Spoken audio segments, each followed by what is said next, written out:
Coming up on RMU Live, last Thursday, FYSP mentors took a few hundred pies to the face, all for a good cause. Tori Flick has the complete story. Also, a police officer off duty was gunned down over the weekend in Tennessee.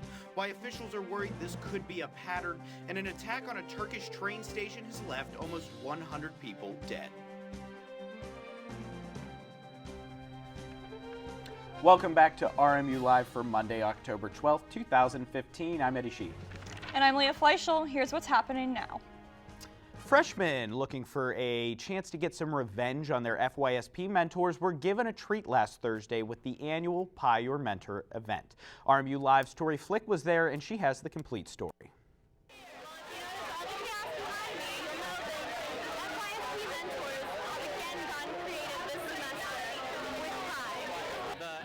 Program is for first-year students, and we have about 35 mentors that all have a class of freshman students, and the event is aimed at raising money for, I believe it's for the Student Emergency Fund. So the Student Emergency Fund is for students who have had a personal crisis in their family and they need money to get home, so we help them get home. We raise, at $1 a pie, you got to get a good amount of people here. I think we raised over $100 last year, which is pretty good for just to show up and throw a pie at someone. The Pie Your Mentor is the classic event at the end of each semester. There are 40 mentors, and each mentor has a class of 20, so it's a lot of students. They've been hyping it all week. We've already given out probably 50 plus pies in the first 15 minutes, so we're hopeful. It's like a really good way to get to know the other mentors besides your own. You never really had a chance to do that before. They do a lot for us already as it is, like being our mentors and helping us adjust to our first year of college. So for them to be willing to take a pie to the face to raise money for us, that's really nice. All funds going back to support the students. It's no wonder so many of them showed up to support this sweet cause. Reporting from outside PNC Cafe, I'm Tori Flick with Central Committee. By the end of the event, students were able to raise $261 for the Student Emergency Fund. School of Nursing and Health Sciences is holding a white coat ceremony tonight at the Sewell Center for Nursing Students preparing to enter the clinical setting. 81 students will take an oath and be cloaked in a white coat to mark this new chapter in their education and prepare them to give compassionate care to their patients. Margaret DiCuscio, Vice President of Patient Care and Chief Nursing Officer at Allegheny General Hospital, will be giving the keynote address. The RMU Roundtable Series, sponsored by the university's honors program, will be holding its second roundtable of the semester on Tuesday, October 13th from 10:45 to noon in John J. 263. James Bernauer, Associate Professor of Education, will be presenting the role of creativity in learning and conducting research during this highly interactive roundtable. And this year's Pittsburgh Speaker Series kicks off on Wednesday night at Heinz Hall with a talk from best-selling novelist and screenwriter John Irving. His international bestseller, The World According to Garp, won a National Book Award in 1980 and was later made into a film starring Robin Williams. Irving's works have been translated into over 30 languages and sold tens of millions of copies. Visiting Rooney scholar Majid Hashimpour will be giving his next presentation tomorrow, October 13th, in the John Jay. It's entitled The Application of Virtual Reality in the Field of Mechanical and Manufacturing Engineering. The topic focuses entirely on computer-generated environments and how they may be used in the future. All students are encouraged to attend this event that starts at 3:30. Students have the chance to get some free food on Friday at the second annual Kebab Cook-Off. Our own Morgan Torsha has all the delicious details. This past Friday, Robert Morris University held a Kebab Cook-Off. The event is a kebab cook-off. There are 5 different people competing to get the cook-off championship, I guess. So yeah, I'm a judge and I'm eating Yasser's kebab. It's actually pretty good. Yasser gave us a bunch of different stuff. Everybody else just gave us a kebab, but he gave us a mixture of different herbs and pickled onions and stuff. So yeah, it's interesting. They're all really different. So it's nice to see the different styles that people have. The winner was Sazab Kachuth. Be sure to keep an eye out for other events sponsored by the Center for Global Engagement.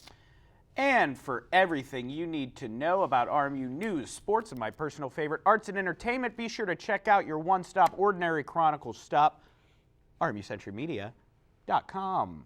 And coming up after the break, we have news from around the world and across the United States, including an update on a police officer shot and killed in Memphis, Tennessee.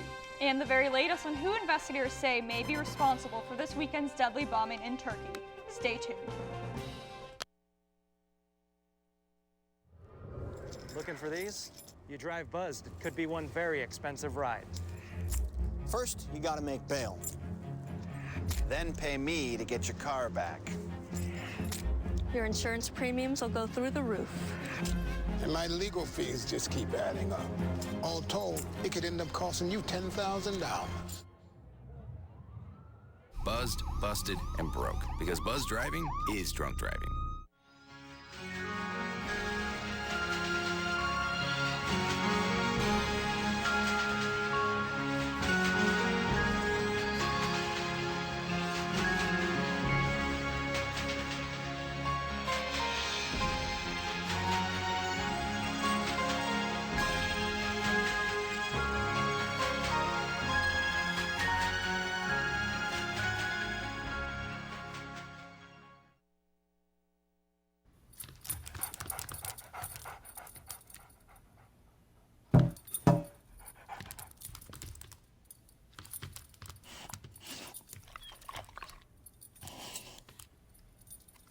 There's a shelter pet who wants to meet you.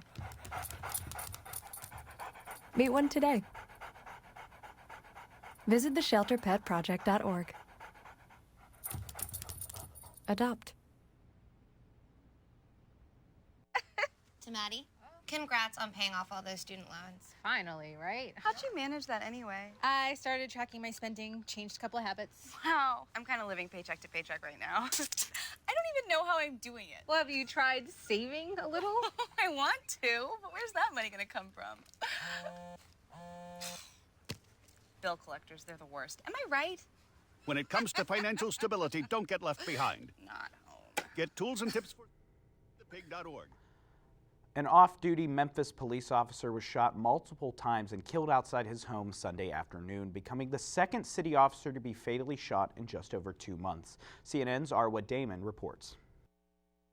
I heard about 5 or 10 gunshots. Other neighbors said they heard as many as 15 gunshots. When they came outside, Memphis police officer Terrence Ulridge was lying in his driveway, shot several times. He died later at the regional medical center.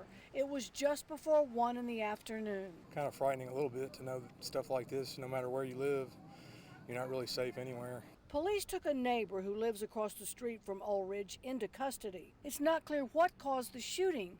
Neighbors told me the suspect has caused disputes in the neighborhood. I'm not really surprised that something bad happened. Neighbor Karen Lax, who just got back from talking to investigators at 201 Poplar, told me she witnessed the suspect become extremely angry with another neighbor when the neighbor's dog defecated in his yard. He was right like on top of him, Janice. Like, come on.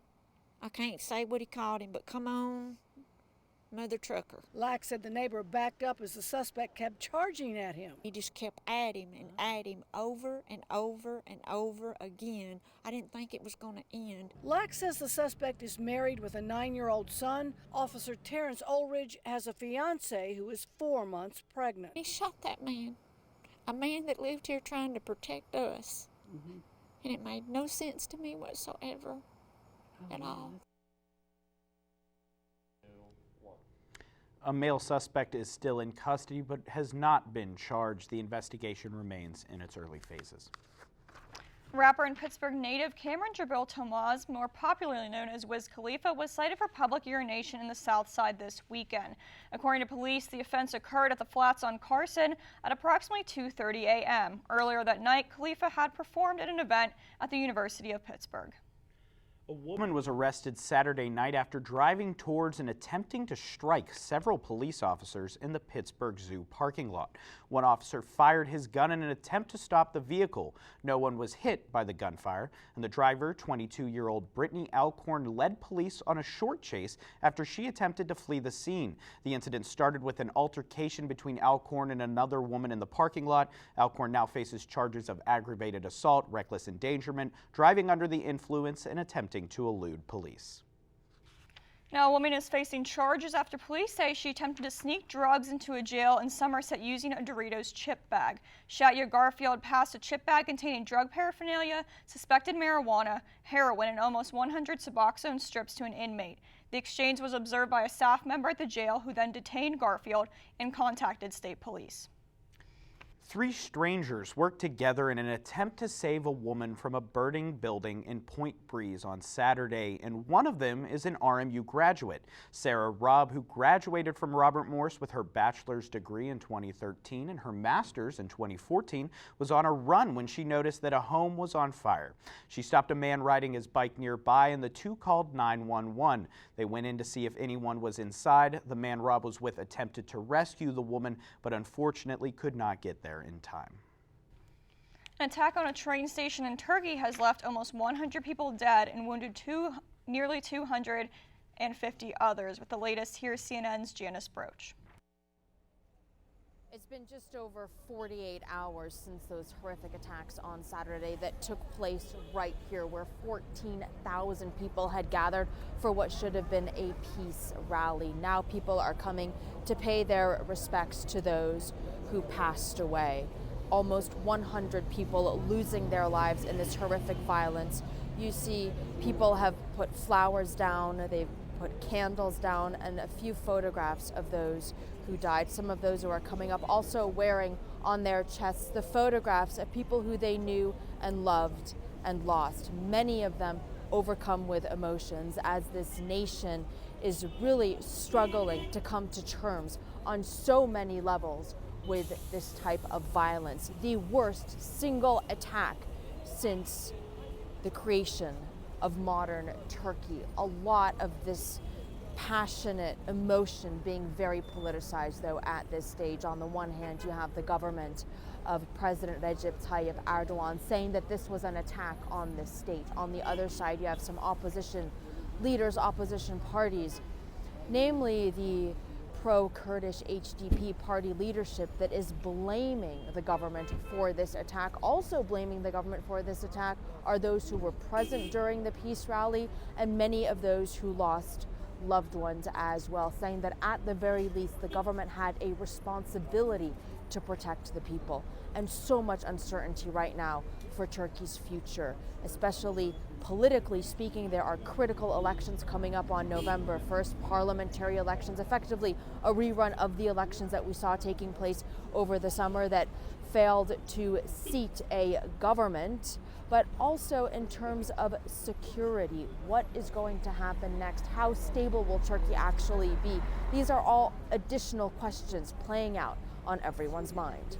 Arwa Damon, Ankara. Though no group has claimed responsibility for the bombings, ISIS is the focus of the investigation. Angus Deaton, a professor at Princeton University, has just won the Nobel Prize in Economics for his research into how people, rich and poor, make decisions about what to buy and how much to save. The Nobel Prize Committee cited his diverse contributions to the study of consumer spending, with particular attention to the world's poorest. Deaton has been credited also with changing how economists think, as well as how they conduct their research. Now tonight, we have a lot going on. Leah, you'll be back right after the break to tell us the 5-day forecast and the weather throughout the day. Yeah, and I think the first half of the forecast is a little better than the second half, but we'll have to see. Also, though, we have sports. Steelers didn't play yet this weekend, but they are playing tonight. We'll have to see how they fare. Ben? Coming up after the break, the Pirate season comes to a quick close and high school sports make headlines, but for other reasons, not including the score. Stay tuned for the full story after this.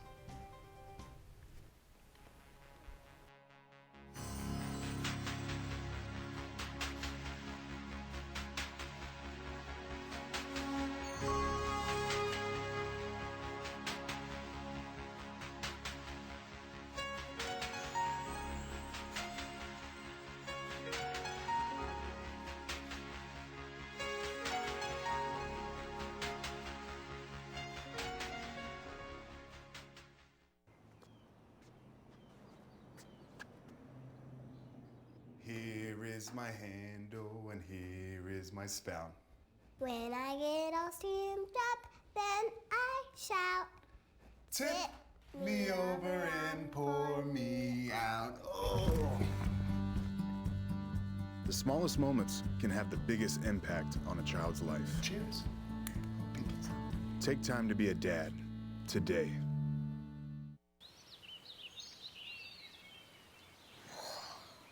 Oh, look, a redhead. Staring contest.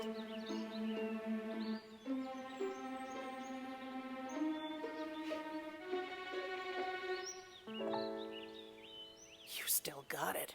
I know. Come alive with the forest. The dad was cute. They were looking right at us. Visit discovertheforest.org to find a forest near you.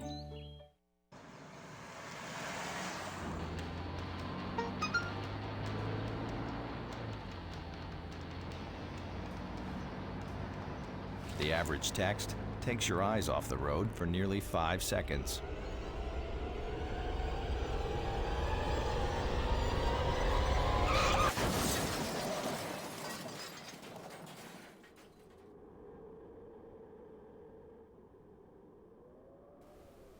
Welcome back to RMU Live. I'm Ben Kelkis with the latest in sports. Bucktober came to a disappointing end on Wednesday night when the Pirates fell victim to Jake Arrieta's dominance, being shut out by the Chicago Cubs 4-0 in the wildcard game.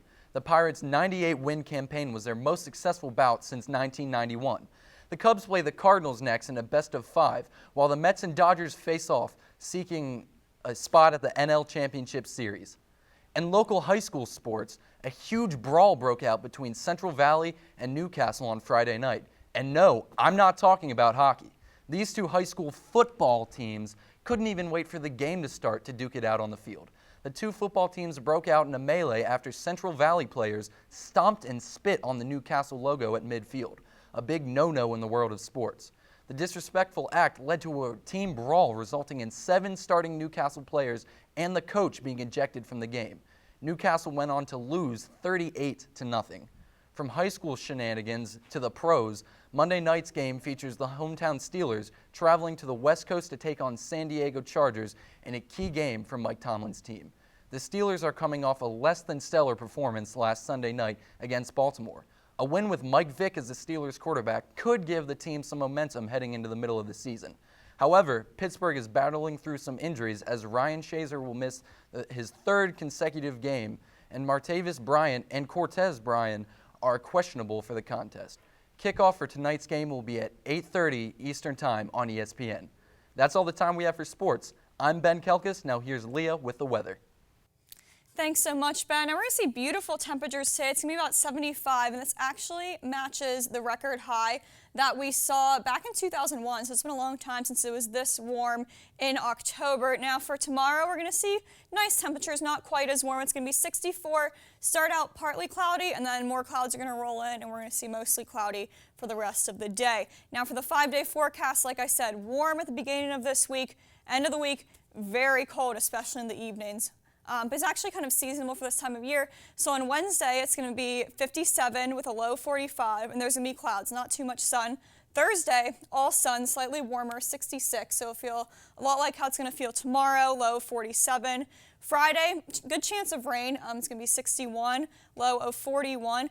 And then on Saturday and Sunday, we're going to see temperatures in the 50s, and lows are both going to be 34 each night. Now, that feels kind of cold to me. That's technically cold enough for it to snow, which I think is kind of crazy, but it has definitely snowed in October before.